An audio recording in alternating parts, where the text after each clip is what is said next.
All right, so a lot of people are talking about.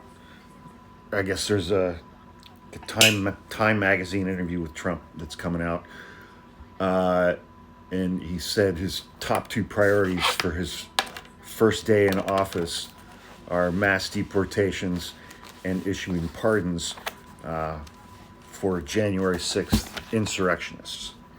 He did not specify which January 6th insurrectionists.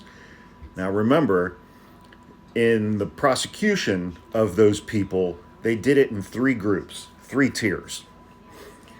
They did the nonviolent morons who just went inside the building and broke some stuff and smeared their own fecal matter on the wall and just walked around like, what's good? Why is that light up there? Uh, people who didn't beat up cops, people who didn't smash windows, that kind of stuff. The people who just went inside the building. That was the first group of people that they prosecuted.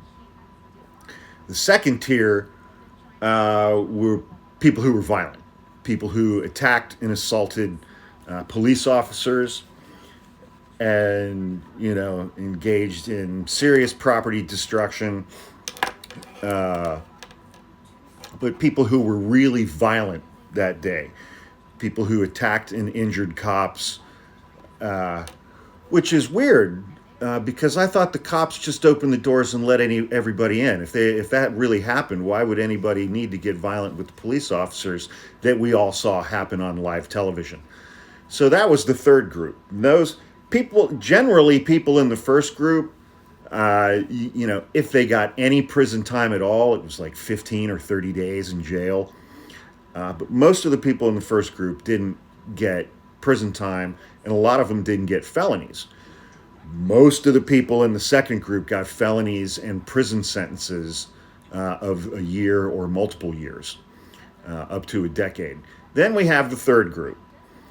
The third group were the organized groups: Proud Boys, Oath Keepers, Three Percenters, and that's where we saw people charged with seditious conspiracy to organize and go in to overthrow the government. And the Proud Boys, gotta love them.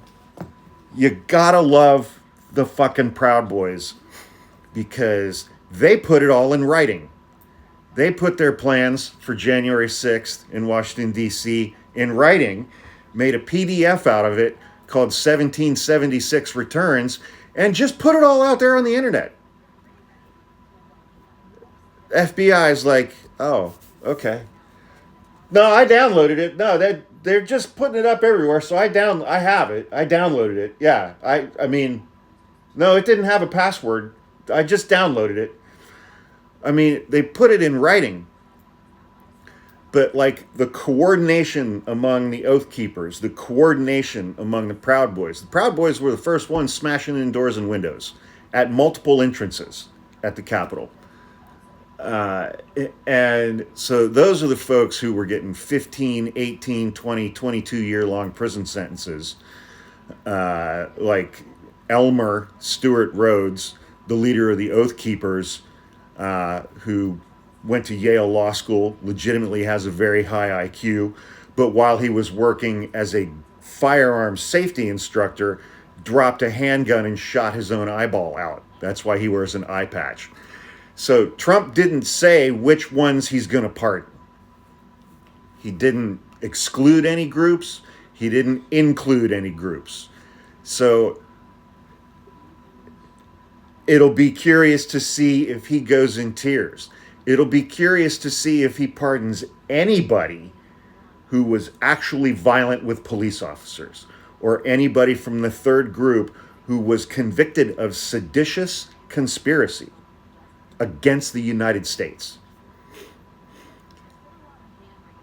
I guess we'll find out, I mean, he says he's going to do shit all the time and then doesn't do it. And then when his supporters are like, hey, he said he was going to do that thing. Oh, he can't do it because of Joe Biden? That's what he's going to do. He's going to blame Joe Biden. So, but whatever. We'll see what he does, if anything.